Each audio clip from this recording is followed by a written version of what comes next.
Oke guys, jadi di tangan gue sekarang ini udah ada satu unit mouse gaming terbaru dari NYK Nemesis, dimana mouse ini datang dengan harga yang lumayan gak masuk akal, karena biasanya mouse yang include sama charging dock kebanyakan bakalan dibanderol kisaran 300 sampai 500 ribuan, tapi buat si NYK Riot MQ10 ini dia dibanderol cuma sekitar 100 ribuan aja.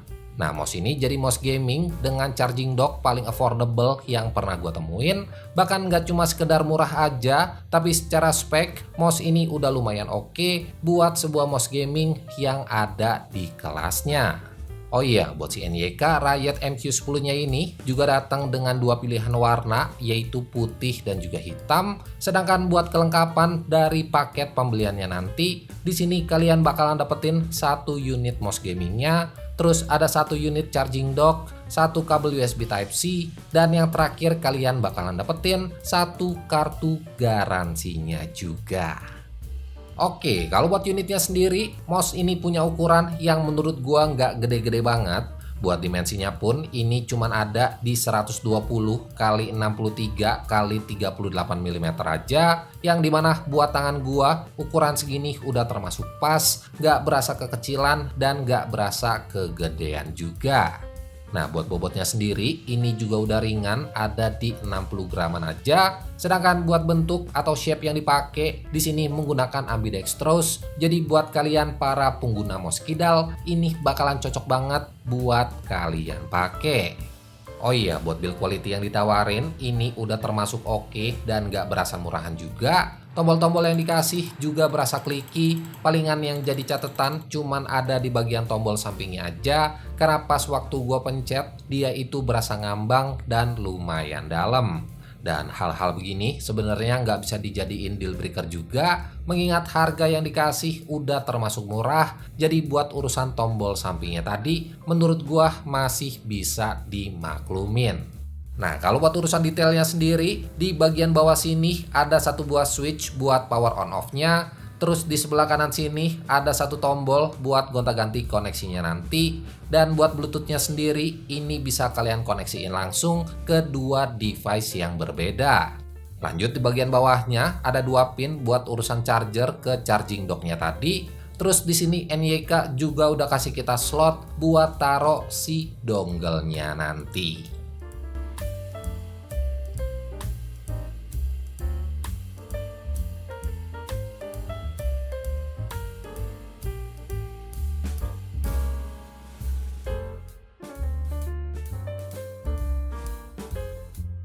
Oke, kalau buat unit charging dock-nya sendiri, di sini selain buat ngecas mouse yang kalian punya, fungsinya ini juga bisa buat konektor dari si dongle-nya tadi. Jadi dengan posisi dongle yang lebih dekat, kemungkinan adanya interference dari mouse yang kalian pakai itu jadi lebih kecil. Nah, secara desain, dockingnya ini juga kelihatan cukup simple. Punya satu tombol fisik buat gonta-ganti warna atau matiin lampu RGB di bawah sini. Dan karena looks-nya ini emang cukup minimalis, si dockingnya ini nggak bakalan ngerusak estetika pas waktu kalian taruh di meja kerja kalian nanti. Well, kalau ngomongin soal speknya, mouse ini udah menggunakan dual koneksi, yaitu dongle dan juga Bluetooth. Menggunakan sensor PAW 3212. Terus buat DPI-nya mulai dari 800 sampai di 2400 dpi, punya baterai sebesar 400 mAh, tracking speed-nya ada di 30 IPS dengan akselerasi ada di 10G, polling rate-nya ada di 250 Hz, dan buat bobot dari mouse-nya sendiri ada di 60 graman aja. Nah, secara spek sebenarnya ini nggak yang terlalu wah banget buat sebuah mouse gaming di harga 100 ribuan. Nah, tapi buat gua yang seorang casual gamer dan main game itu juga cuman buat having fun aja, spek yang dikasih barusan menurut gua udah cukup oke buat gua pakai. Dan selama penggunaan gua di 1 minggu terakhir, mouse ini gua nggak nemuin kendala sama sekali. Buat dipakai main game-game FPS, respon yang dikasih udah lumayan bagus. Buat delaynya juga udah lumayan minim. Dan ditambah lagi dengan bobotnya yang terbilang enteng, ngebuat mouse yang satu ini nggak bikin tangan kalian pegel pas dipakai dengan durasi waktu yang lumayan lama. Oke, buat harganya sendiri, mouse ini dibanderol cuma sekitar 100 ribuan atau lebih tepatnya 165.000 rupiah aja.